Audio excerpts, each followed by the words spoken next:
John Hancock. But America's most important founding Freemason was none other than George Washington.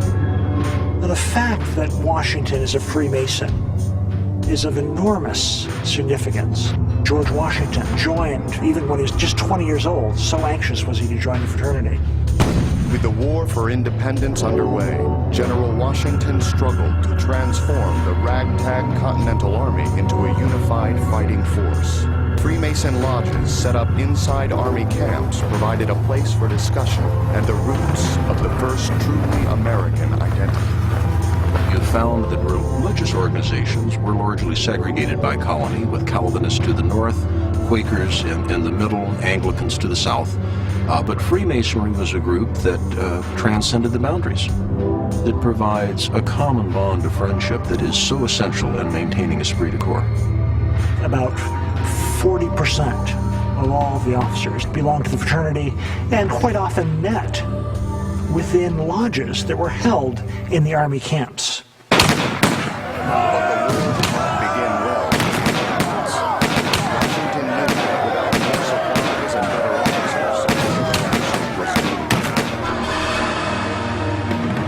Washington's Freemason brother, Ben Franklin, took care of that problem, persuading the King of France to enter the war on America's side. Franklin was an ambassador to Paris, to France, and you hear, of course, in tech, well, he used his connections in France. What were those connections? He was a Freemason. He was very active in Freemasonry.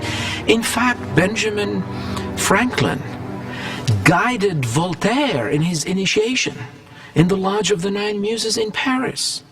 I mean, he was so well connected. He used the Masonic network to recruit great generals and officers from around Europe who were willing to come, serve under another Mason, George Washington, fight for the ideals of the American Revolution, because those were also Masonic ideals. Help came from German Baron von Steuben, a Freemason who guided Washington's troops through the hardships of Valley Forge, and the Marquis de Lafayette, a Freemason who helped lead America to the ultimate victory over the British at Yorktown.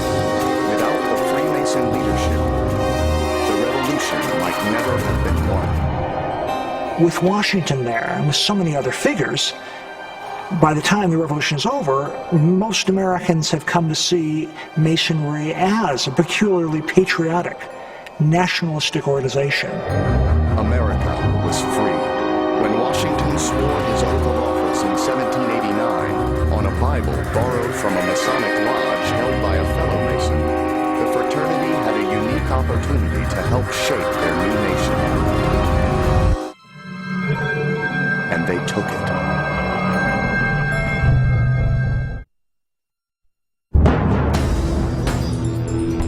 As Americans learn about Freemason history and the founding of this country, they will find some of the episodes to be shocking, strange, bizarre.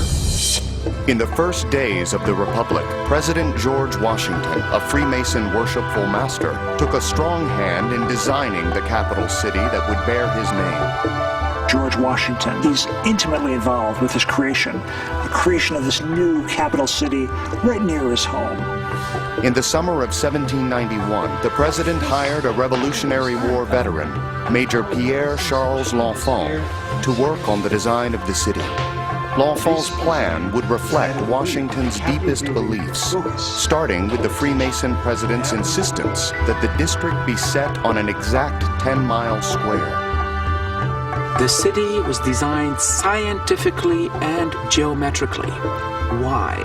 To send a very important message. That unlike the old order, where the reliance was on religion mainly to govern the affairs of the people, under the new order, the reliance is going to be mainly on reason, the scientific method, geometry, to govern the affairs of the people.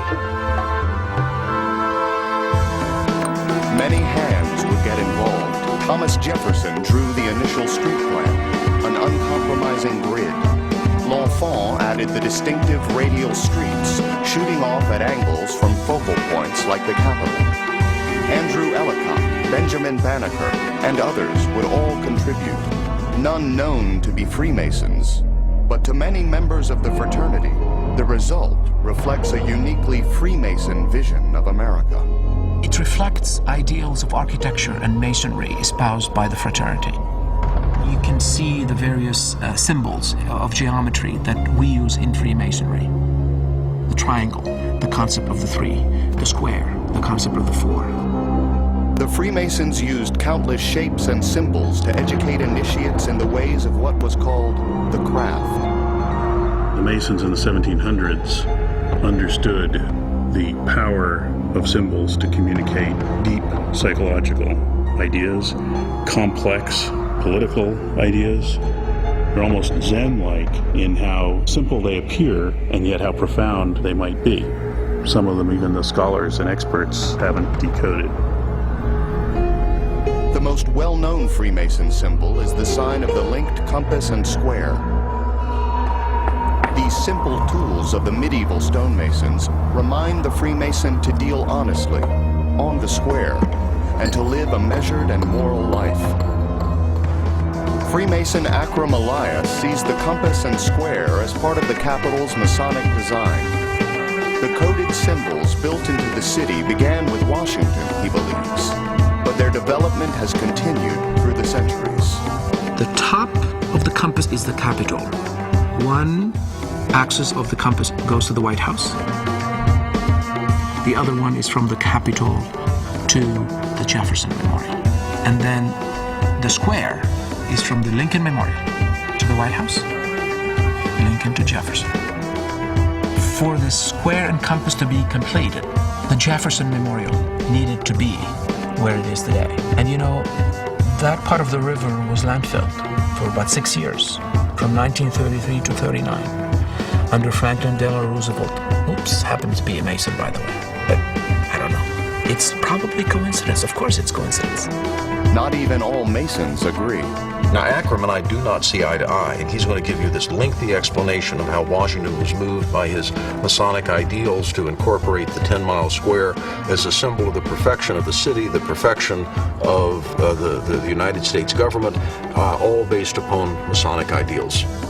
If you take any rectangular grid pattern, you superimpose on it a radial design, you cannot avoid creating something that will look like a square and compasses. And so, no, I don't see him there at all. It's like an Etch-a-Sketch. You start to trace things. If you go really far out, you're going to see any conceivable Masonic symbol is there somewhere. I can look at the streets of Washington and also find a piggy and a horsey. I don't think they're there. Lower the stone! Imbued with a Freemason code or not, the nation celebrated the founding of its new capital with great patriotic fervor, and Freemasons played the central role. In 1793, the Freemasons were asked to lay the cornerstone of the United States Capitol.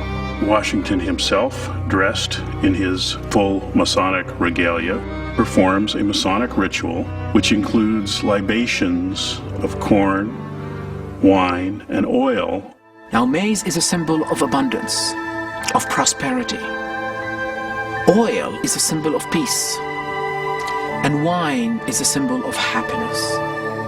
Thomas Jefferson talks about the Capitol as being a temple